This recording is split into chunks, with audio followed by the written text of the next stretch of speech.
خب اومدیم با یکی از حرومزاده ترین یوتیوبرهای فری فایر یا یوتیوبر که نه استریمر مادر الله اکبر میتونیم بگیم بهش.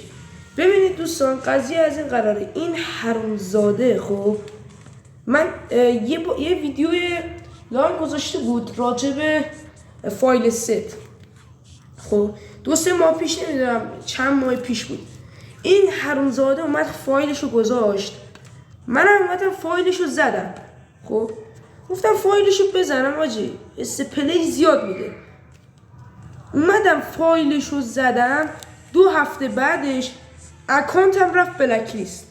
خب نه تنها اکانتم نرفت بلک لیست بلکه همشون رفتن، همه اکانتام. از این در اومدم گفتم شاید به خاطر این بود که با حریف روبروم پنل بود. رفتم روی یکی اکانتم دیدم آجی روی یکی اکانتم فایل هستش.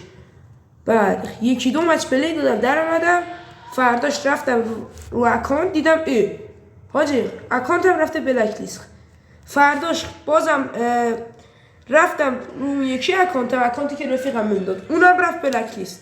بعد فهمیدم این همش تقصیر این فایلی که این حرومزاده اومده داده. خب حالا اینو برش، من الان مطمئن نبودم که به خاطر فایله. خب بعد که فایل پاک کردن یه هفته بعدش اکانتم از بلک لیست در اومدمشون. بعد ویدیوی جین سرهنگ اومد. خب این عکسشو براتون همینجا براتون میذارم. بعد این ویدیو رو دیدم فهمیدم کار خود این حرومزاده ننه جلد است. خب توی بیناموس حرومزاده وقتی میگی اکانتمون نمیره بلک لیست و اینجور چیزا، منم مجبور شدم به رفیقم خسارت بدم. بیناموسی دلغک بند نمیشه بلک لیست نداره. خب کس ننه دروغ بود حرومزاده. حالا بحث فایل رو بی خیالش بیناموس. حالا چند تا یوتیوبر اومدن کنارت شاخ شدی، چند تا یوتیوبری مثل سامی و محمد فرست و فلاتومیکس و میداتومیکس اینا میاد کنارت، فکر گوز خری هستی حرومزاده. تا دیروز خایمالی لکسو رو میکردی، خایمالی احمد رو میکردی حرومزاده. الان چی شده؟ خب چی شده؟ اون موقعی که دوران اوج احمد بود، اون موقعی که 150 نفر 200 نفر تو لایوش بودن، اون موقعی که تو لایوش 30 نفر بودن شیرت میکردن بیناموس.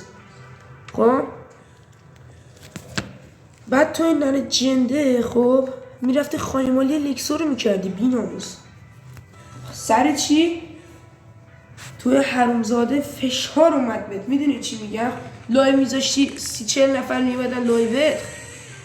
بعد احمد دوران اوجش 150-200 نفر تو لایوش بودن، چی میرفتی تو اسکوادش میگفتی داداشم احمد، میرفتی میگفتی داداش عشق من ناموسن اد کن حرومزاده اینجوری اونجوری. تو چقدر آخه بی‌ناموسی ها.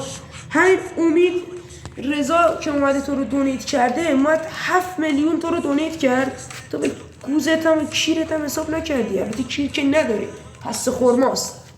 خب حرومزاده ای تو. ببین اصلا یه نمک به حروم مادر جنده، یه آدم فروش بی‌ناموسی خب که به خاطر ویو هر کاری میکنی توی ننه جنده.